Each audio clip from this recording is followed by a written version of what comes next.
এই গরম দিনে সকাল বলতে সকাল নয়, মনে হয় অনেকটাই বেলা হয়ে গেছে।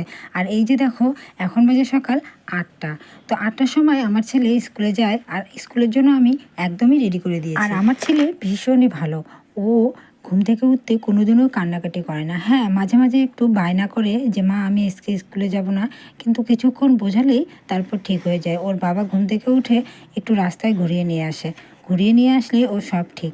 তারপর চুপচাপ মুখও ধোবে, আর চা তো খাবে না, মানে বিস্কিট চা দিয়ে ভিজিয়ে খেয়ে স্কুলে যাবে। আর আমার ছেলে চা দিয়ে বিস্কিট ভেজালে খুবই ভালোবাসে। ও কিন্তু দুধ খেতে একদমই পছন্দ করে না, না হলে দুধ বিস্কিট খাওয়ায় স্কুলে পাঠিয়ে দিতাম, কিন্তু ও দুধ পছন্দ করে না। দুধ পছন্দ বলতে দুধের কোনো জিনিসই ও পছন্দ করে না। দুধের ছানার মিষ্টি, তারপর অন্য যা কিছু আছে, ও দুধের কোনো কিছুই পছন্দ করে না, দুধটা একদমই খায় না। তো সেজন্য আমি ওকে চা দিয়ে বিস্কিটটা ভিজিয়ে খাইয়ে স্কুলে পাঠিয়ে দিই। আর এই যে দেখো, রেডি হয়ে গেছে। আর এই ভিডিওটা ছিল গত পরশুর। তো পরশু দিন আমি খুব একটা শ্যুট করতে পারিনি, তো তার জন্য ওই কিছু কিছু পার্ট আমি এখানে জুড়ে দিয়েছি। তো তোমরা সবাই ভিডিওটা কন্টিনিউ দেখতে থাকো। আর এই যে দেখো, ওকে জুতো পরিয়ে দিচ্ছি। এখন জুতো পরিয়ে দিয়ে ওর বাবা ওকে নিয়ে যাবে। আর যদি ওর বাবা ডিউটি চলে যায় তাহলে আমি যাব ওকে আনতে। আর যদি ওর বাবা ডিউটিতে চলে না যায় তাহলে ওর বাবাই ওকে নিয়ে আসে। প্রত্যেক দিনের এটা কাজ। আর আমার ছেলে কোনো বায়না করে না যে আজকে মাকেই যেতে হবে, কালকে বাবাকেই যেতে হবে, এরকম কিছু বায়না করে না। তারপর ছেলেকে স্কুলে পাঠিয়ে দিয়ে আমি চলে এলাম রান্নাঘরে। সব কাজই হয়ে গেছে, শুধু ঘর মোছাটাই বাকি। ঘর মুছে আমি স্নান করে রান্না বসিয়ে দেবো। ও যেদিন করে খুব তাড়াতাড়ি সব কাজ হয়ে যায় সেদিন আমি পুজোটা আগে সেরে নিই।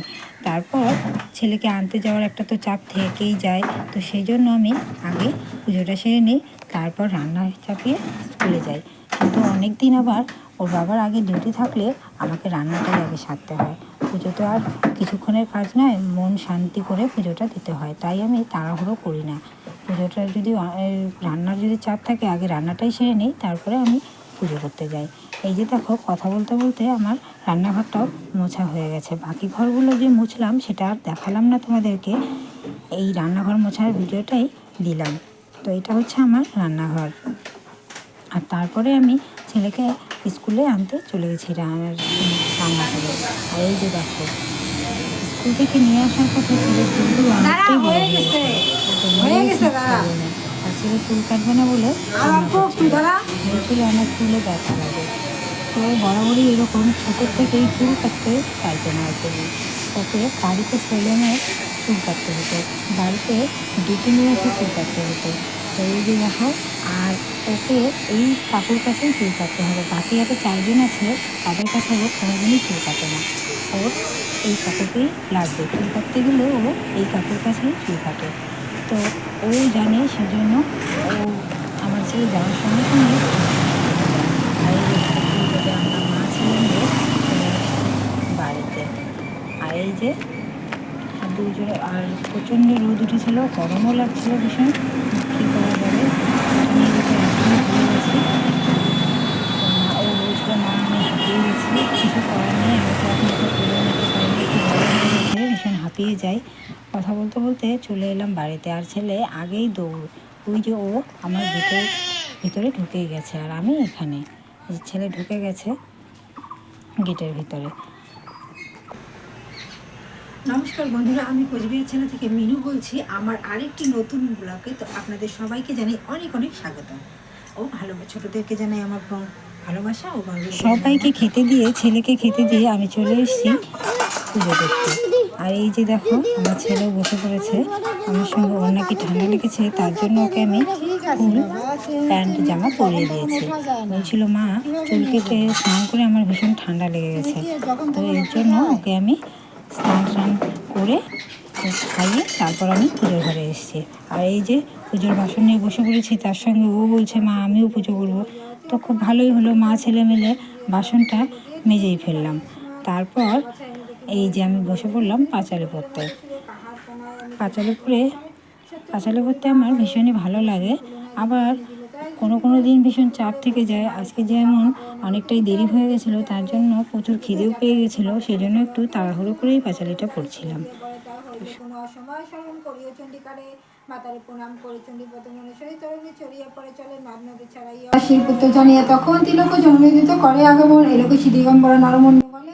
আমার ঘরে আছে মা শীতলা, মা মঙ্গলচণ্ডী, মা মনসা, মহাদেব, মা লক্ষ্মী।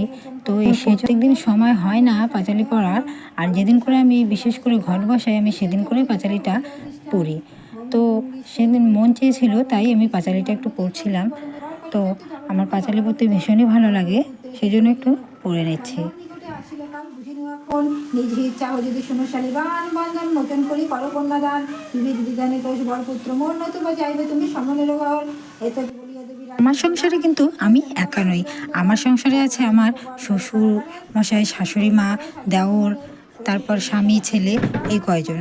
তো থাকলে কি হবে, কিন্তু সব কাজ আমাকেই করতে হয়।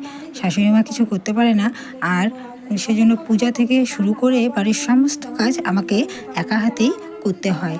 সব কাজই আমি একাই করি পূজা থেকে শুরু করে। তো পূজা করতে তো অনেকটাই সময় লেগে যায়, সেজন্য কোনো দিন আগে কোনো দিন পরে এভাবেই আমাকে দিন শেষ করতে হয়।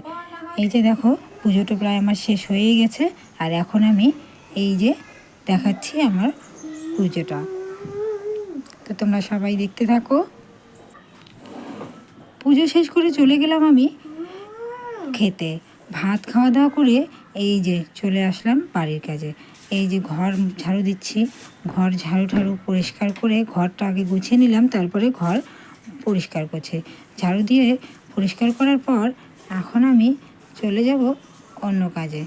আর এসে দেখি ঘরটা একদম অগোছালো হয়ে আছে। ছেলে ঘরের ভিতরে খেলা করেছে, আর একেবারে সেগুলো ঘরের মধ্যে পরিষ্কার করে ঘরটা একটু পরিষ্কার করে নিলাম। ঘর যদি নোংরা থাকে একদমই ভালো লাগে না। আর রাস্তায় মেলে দেওয়া আছে তারে কিছু জামা কাপড়, বাইরে মেলে দেওয়া আছে তার জামা কাপড়। এই যে আকাশটা একটু মেঘলা, যদি বৃষ্টি চলে আসে তখন আবার। আর দেখো বর্ষার জন্য আমাদের রাস্তাঘাটের কি দুরবস্থা হয়ে গেছে। খড়িগুলো শুকোতে দিয়েছি, আমি উনুনে একটু রান্না করি, তো সেই জন্য কিছু খড়িও শুকোতে দিয়েছি।